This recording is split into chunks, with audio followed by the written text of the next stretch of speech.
Hello Mark, my name is Keisha and my student number is 49.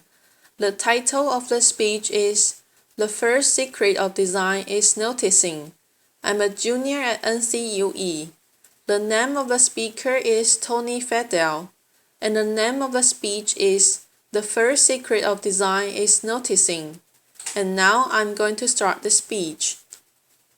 In the great 1980s movie, The Blues Brothers, there's a scene where John Belushi goes to visit Dan Aykroyd in his apartment in Chicago for the very first time. It's a cramped, tiny space and is just 3 feet away from the train tracks. As John sits on Dan's bed, a train goes rushing by, rattling everything in the room. John asks, "How often does the train go by?" Dan replies, "So often, you won't even notice it." And then, something falls off the wall. We all know what he's talking about. As human beings, we get used to everyday things really fast. As a product designer, it's my job to see those everyday things, to feel them and try to improve upon them. For example, see this piece of fruit? See this little sticker?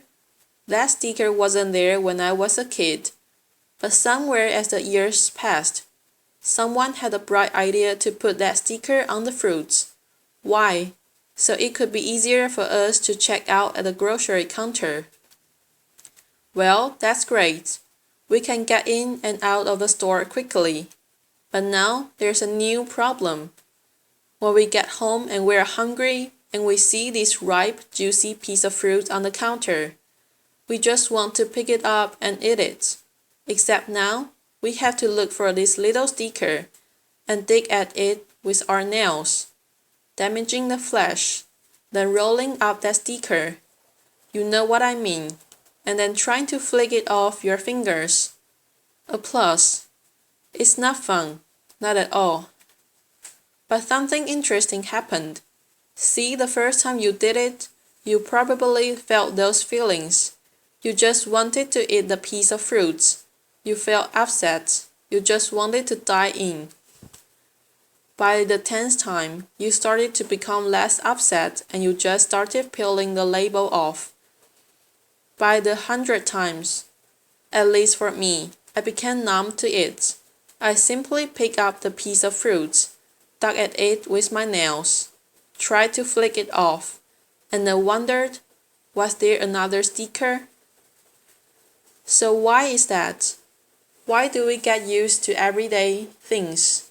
Well, as human beings, we have limited brain power, and so our brains encode the everyday things we do into habits so we can free up space to learn new things. It's a process called habituation, and it's one of the most basic ways. As humans, we learn.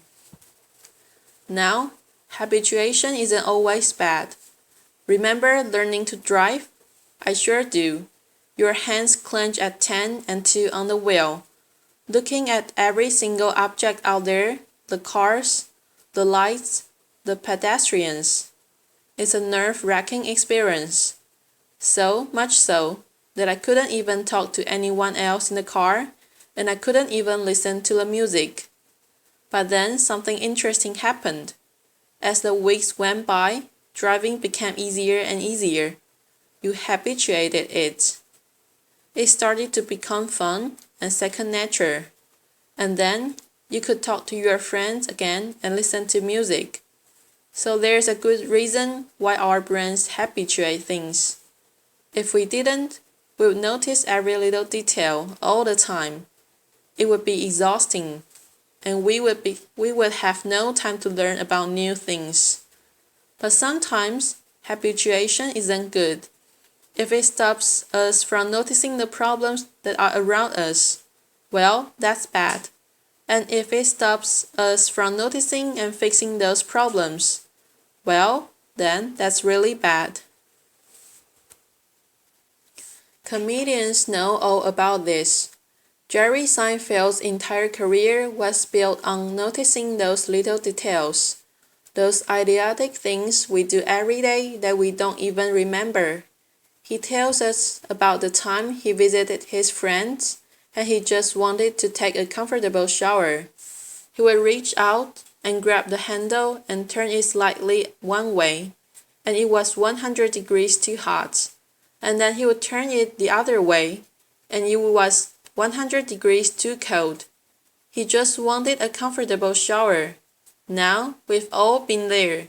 We just don't remember it. But Jerry did, and that's a comedian's job.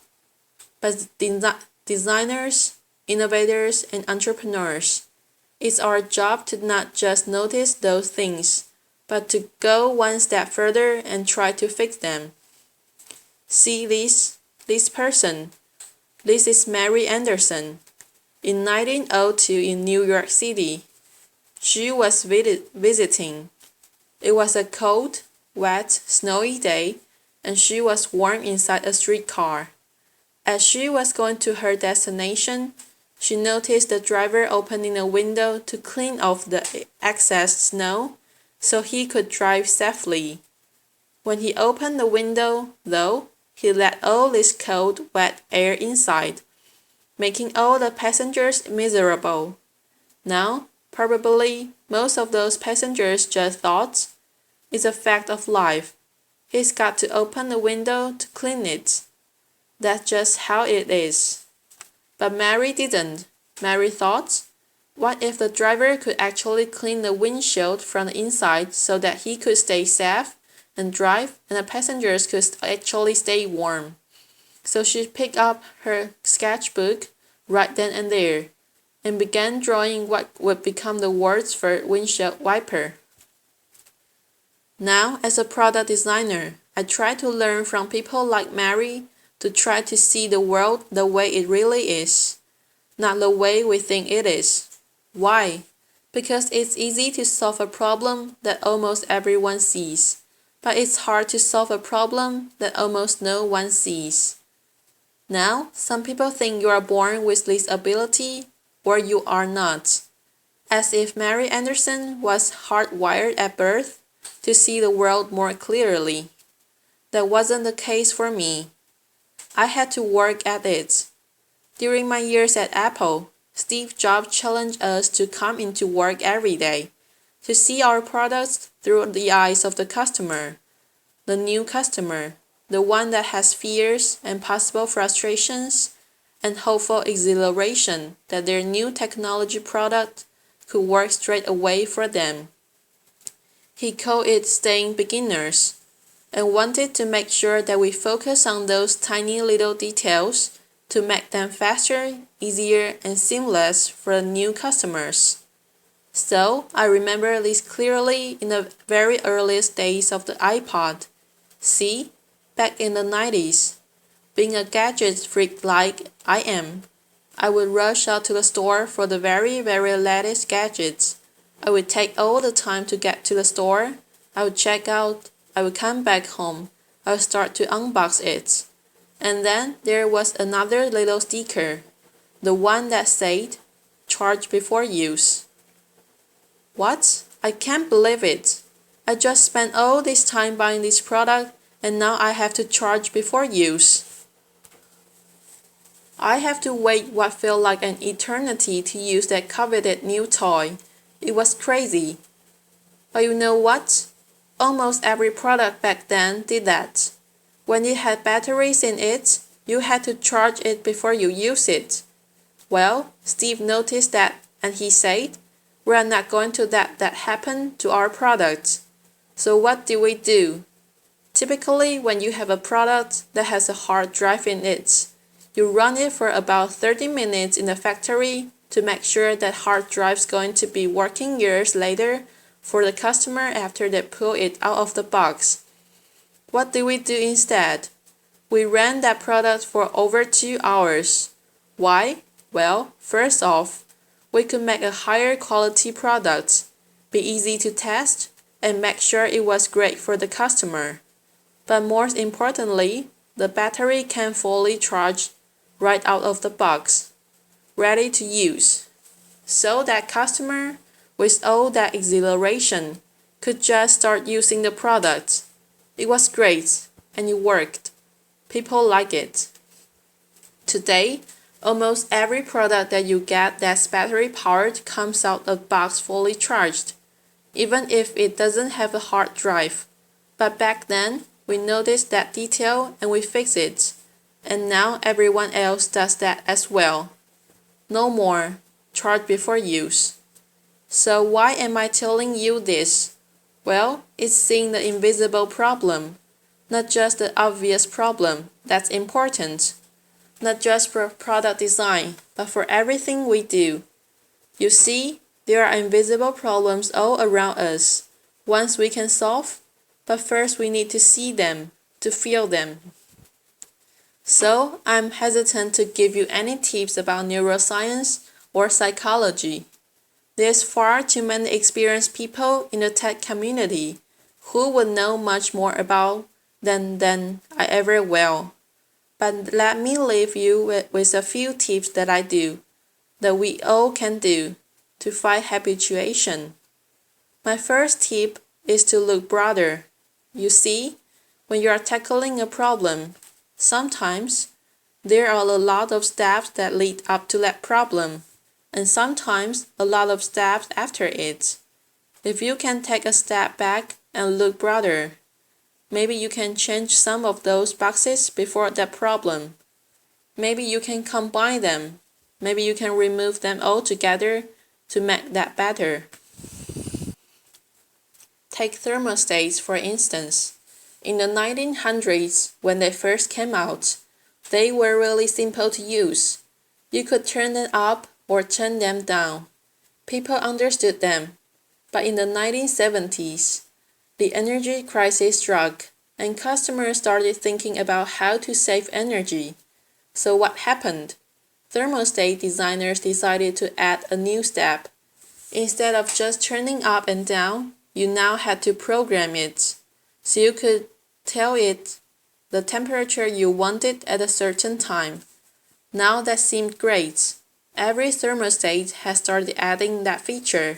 But it turned out that no one saved any energy. Now, why is that? Well, people couldn't predict the future. They just didn't know how their weeks could change season to season, year to year, so no one was saving energy. And what happened? Thermostat designers went back to the drawing board and they focused on that programming step. They made better UIs.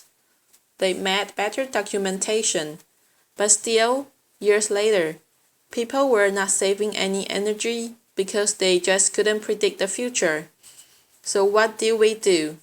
We put a machine learning algorithm instead of the programming that we simply watch them when you turn it up and down.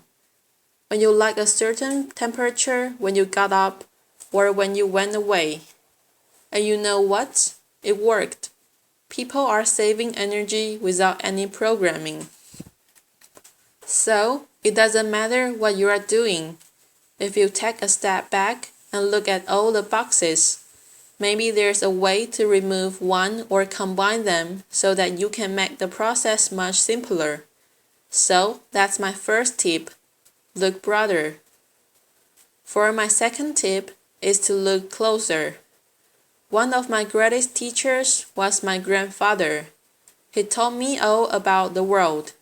He taught me how things were built and how they were repaired, the tools and techniques necessary to make a successful project. I remember one story he taught me about screws and about how you need to have the right screw for the right job. There are many different screws: wood screws, metal screws, anchors, concrete screws. The list went on and on. Our job is to make products that are easy to install for all of our customers themselves without professionals. So what did we do? I remember that story that my grandfather told me. And so we thought, how many different screws can we put in the box? Was it going to be 2, 3, 4, 5?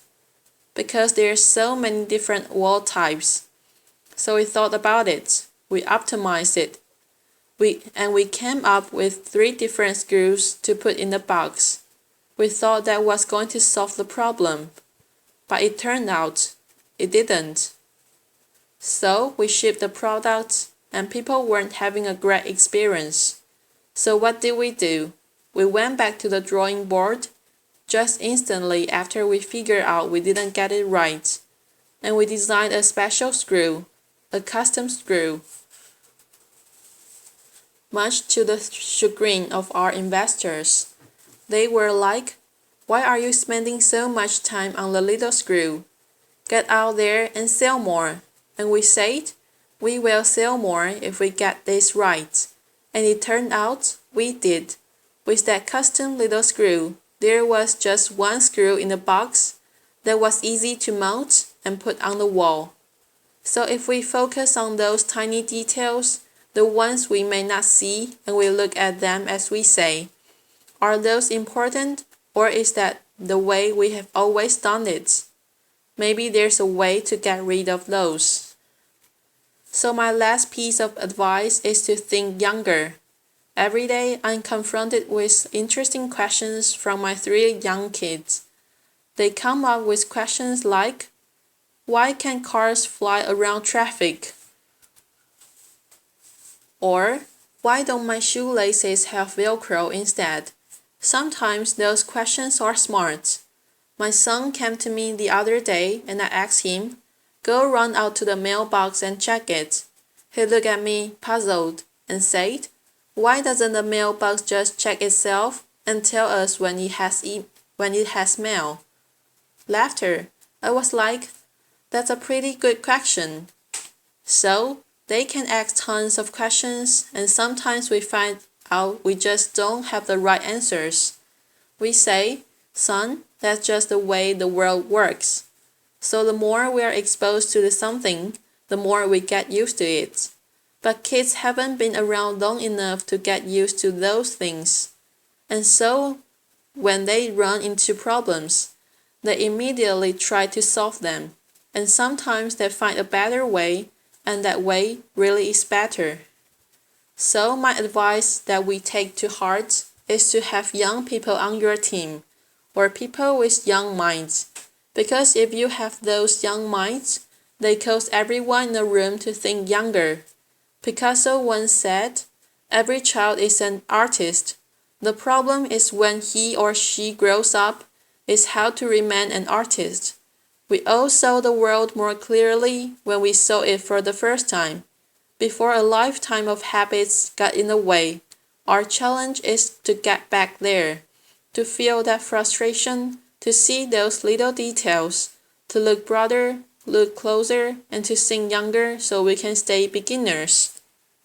It's not easy. It requires us pushing back against one of the most basic ways we make sense of the world. But if we do, we could do some pretty amazing things. For me, hopefully, that's better product design. For you, that could mean something else, something powerful. Our challenge is to wake up each day and say, "How can I experience the world better?" And if we do, maybe, just maybe, we can get rid of these dumb little stickers. Thank you very much. Applause. This is the end of the speech. Goodbye, Mark.